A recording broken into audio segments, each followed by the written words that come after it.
বিনে আমার আর কে আছে? তুমি বিনে আমার আর কে আছে? লক্ষ্মী,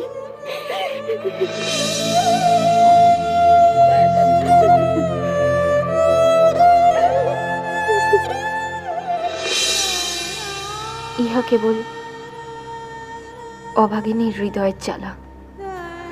পৃথিবীতে আমার কিছুই নাই, শুধুই অনন্ত নিরাশা,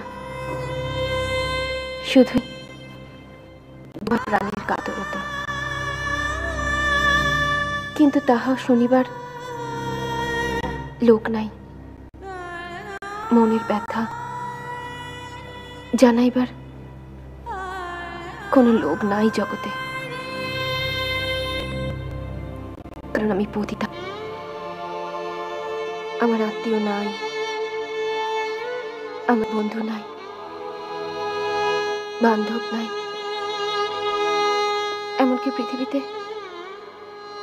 আপন বলিয়া কেহই নাই।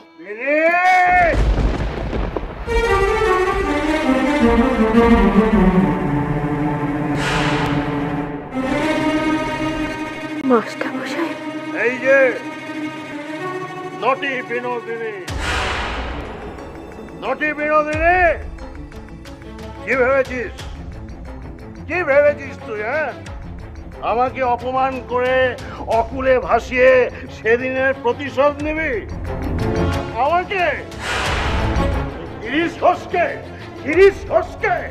মাস্টার, মাস্টার তুমি তুমি শান্ত হও। Shut up! Shut up! এই গিরিশ ঘোষ যখন কথা বলে তখন সবাইকে চুপ করে দাঁড়িয়ে শুনতে হয়। তুমি ঠিক বলেছো মাস্টার, কিন্তু এখন অনেক রাত গো, ঘরে ঘরে মোচ বৃষ্টি হয়েছে, তাতে সেই সব আওয়াজ ছাপিয়ে তোমার গলার আওয়াজ দৌড়ে দৌড়ে ধাক্কা দিচ্ছে। তুমি শান্ত হও এই বিনি, তোকে নিংড়ে নিয়ে তোর রক্ত মাংস বন্ধক রাখা টাকায় করে উঠেছে স্টার থিয়েটার। স্টার থিয়েটার, আমি তোকে কথা দিয়েছিলাম যে থিয়েটারের নাম হবে তোর নামে, কিন্তু সে কথা আমি রাখতে পারিনি। আর তার জন্যই প্রতিশোধ তুলছিস তো। কিন্তু প্রতিশোধ নেওয়ার আগে একবার ভেবে দেখলি না জন্ধকূপ থেকে তোকে তুলে এনেছিল কে? এই গিরিশ ঘোষ। সে কথা কেউ অস্বীকার করেছে কোনোদিন? আমি ওকে অন্ধকার থেকে তুলে এনে আলোতে দাঁড় করিয়েছিলাম। আলোতে কেন জানো? নিজেকে চেনানোর জন্য। স্টার বানিয়েছি ওকে আমি, স্টার। ঠিক কথা মাস্টার, বিনিকে তো তুমি স্টার বানিয়েছো গো, আলো তো তুমি দেখিয়েছো বিনিকে। আর সেই আলোতে মুখ দেখে ওরা এত